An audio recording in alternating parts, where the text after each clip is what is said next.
Hello everyone, and welcome to our games concept pitch for Black Horizons.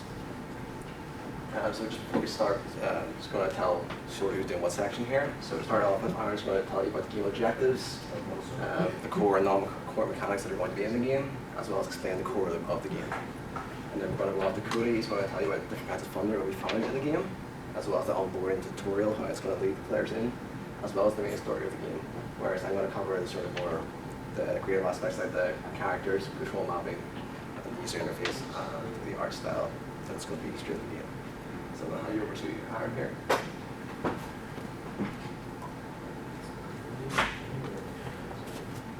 Like most shooters, the objective to win the game is incredibly dependent on the game mode that you are playing, but there are universal ways to do it. When you destroy opponent ships, you just gain An. An is a currency that you can use to buy new weapons to get stronger, to kill your opponents more. So it very much has a sort of snowball effect.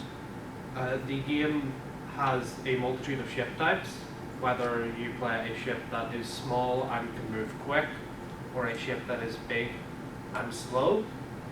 Using An, you can upgrade that ship's weaponry to counteract what you see. So if you're playing the game, you're playing a mode like Team Deathmatch, and you realize that free or a majority of the enemy team are on these big ships, using the An that you've gained through attacking and doing objectives, you could buy armor-piercing railgun, which is hard to hit but not very hard on these slow-moving ships. So you can counteract your opponents and the way they're playing in the middle of the match. There are 4 classes in the game, and it's balanced around 1-1-1-1, which is 1 pilot, 1 recon, 1 gunner, and 1 engineer. The pilot is pretty simple. They are the one actually maneuvering the ship. Recon can use abilities to gain vision or be able to figure out where enemies are, which makes it a lot easier to process. Gunner exclusively just has abilities that help the ship deal more damage to kill opponents faster, and engineer is sort of the supportive role where an enemy gunner has started shooting at you and you need someone to fix anything that's broken. You have 2 actives and 2 passives, and these are just short examples. They are class specific, although some of them can be used in a multitude of classes. For example, adrenaline shot, where you run around the ship 50% faster for 30 seconds. A recon ability might be red alert, where all enemies for 1,000 meters, for example, just get revealed for 10 seconds. Overclock, all shots on one gun that you select turn critical for the next 10 seconds. And actives can combo between classes. For example, a gunner can take sharpshooter, which means critical shots deal 25% more damage, and you can pair that with an engineer's overclock to sort of create a combo. Element of surprise, spotted ships are warped for 7 seconds after they're spotted, so in the game if a recon sees you, the enemy ship knows they've been seen. That will delay that, which allows you to do more of a surprise attack. And then a pilot's passive might be bashing ships, deal 75% less damage to self, so it makes it more viable just to ram someone. Every map is unique. I don't believe I have examples of maps, at least in here, but you know, one might just be a very open area where the best guns are going to be long-range shots that you can hit from afar, while others might have a lot of things blocking movement or blocking vision, in which case the best weapons to use are very close range. These are basic equipment. Every class has their own. Wrenches and engineers, it's used to fix broken stuff. Recon uses binoculars or something to scan and select enemy ships to let their team know that they're there. Adrenaline shot, a gunner can take it and just shoot quicker. Like most games, leveling up will give you more access to perks. That's how you unlock the passives and such. Although instead of giving just direct upgrades, where at level 1 you might have an active that lets you deal 10% more damage, and at level 50 you have one that deals 50%. They're more all side grades, where the ones you unlock at higher levels are just a lot more complicated, where it'd be a lot better that, you know, you're at level 50, you've played the game for a good amount of time, you're now better tuned and you can understand the concept a lot more. It gives players a reason to come back and play the game, as well as get that sort of endorphin rush whenever you see the number go up. Cosmetics. We are going with a loot box way as a way to make money on the game, although we're going to be very liberal with it. We'll give out loot boxes after 50 or 70 hours. You're going to have effectively every cosmetic in the game. They are going to be just cosmetic. You can get character skins in the same way, although you can also get them through doing hard achievements. And the gameplay loop is very simple. You move around the map towards an objective. You collect points on the objective and you complete it while waiting for an enemy to show up. If an enemy does show up, you fight it out, and if you win, you survive and go back to step 2, and if you die, you just go back to step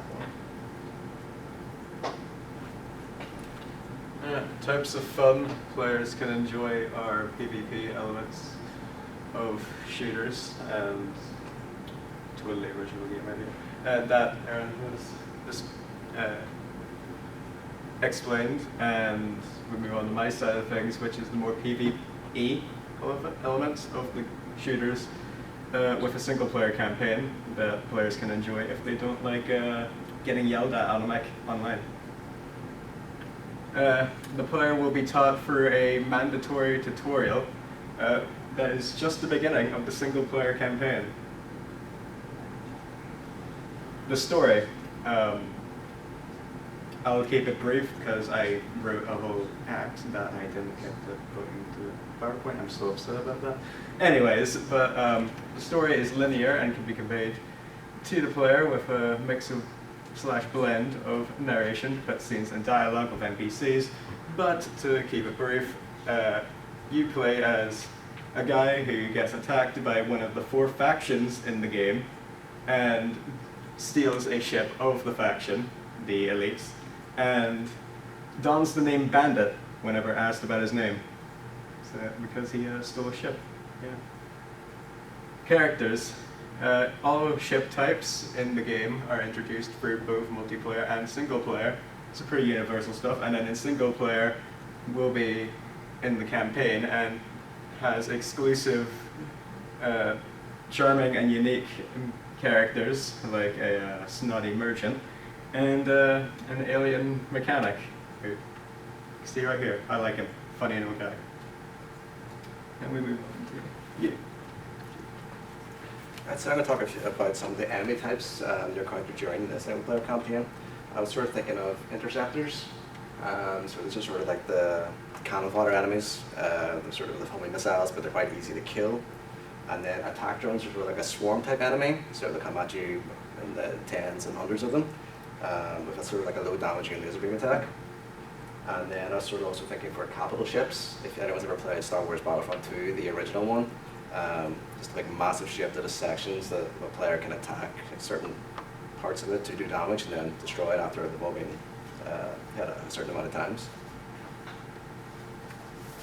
And then for the multiplayer game modes, obviously Aaron talked about Team Deathmatch. I was also thinking of a capture the flag mode, so flags on different parts of the area, like on different planets or different parts of space. Collecting, obviously the person with those flags wins. Then a king of the hill, a large area you control. The longer you're in there, the more points you get. And then an assault mode, which is like a base defense and attack mode. So one player will be defending an area or structure, and the other team has to destroy it. And then for the final mode, just think of a sort of a resource race, something a bit different. So there'll be resources or things to pick up throughout the map, and it's a race to see which team can get the most first. The platform, it's being designed for high-end PCs, so allow players to experience high quality graphics and let them enjoy an consistent frame rate. One thing I was also thinking of that made sort of the game stand out was a gravity mechanic.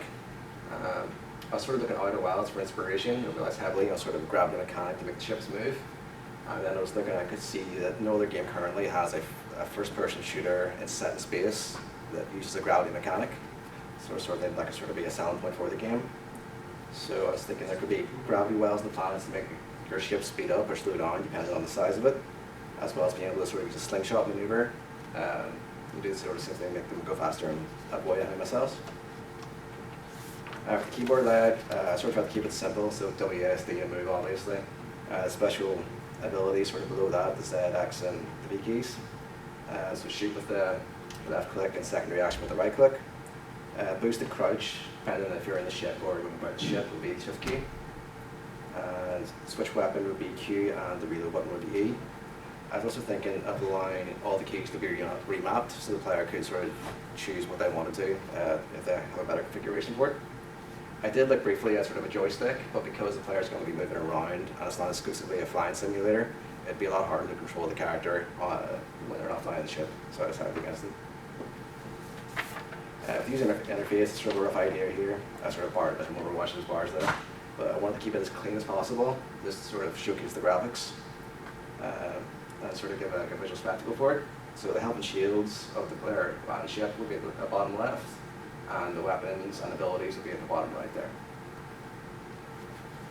So the camera perspective, sort of like a start flow for that. So while you're flying the ship, you have the choice of you being in first person in the cockpit, which will sort of give a more realistic or immersive experience. But if you want to sort of enjoy the graphics and the spectacle of it all, you can switch it to third person. And obviously when you're about the ship, it'll be in first person. I then took a look at the different environments and sort of maps that could be used for the multiplayer mode. I sort of looked at asteroid mining facilities. So sort of asteroids moving about in space, and player ships can destroy them and move about them, but it's also a hazard as well. So this is the kind of map that will start quite hectic, but the longer it goes on, it sort of clears out and becomes more open. And with a binary star system, so two suns rotating around each other. This gives the chance to sort of explore the gravity mechanic, because the closer you get to the suns, the more impact it's going to have on the player. And then for the final one I looked at was the space salvage yard, sort of like a derelict mining facility. Because there's a lot of obstacles sticking out, it's a good place for player ships to hide behind things and sort of be used tactfully. Thank you for listening. We'll be happy to answer any questions. Thank you. Anyone any questions? Neil? Yep. What's up with the gravity mechanic? Is it like a binary star system on all of them? Yeah.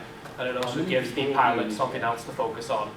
Because instead of just moving, you also have to position yourself in a way where the gunner can shoot and be effective, while Right. also not accidentally getting pulled into the sun. Very good. How many people will be in each game? Uh, Because like if you have 4 per ship, like yeah, that is, it's like it's 16v16 at least as like the base mode. You could probably have like a 1v1 or a 2v2 mode, but it's 4 people on 4 different ships. And if they got something like Fall Guys, there's 60 plus players anyway in those type of games, they should be able to handle it. Yeah, you'll be able to handle it perfectly fine. Fair enough.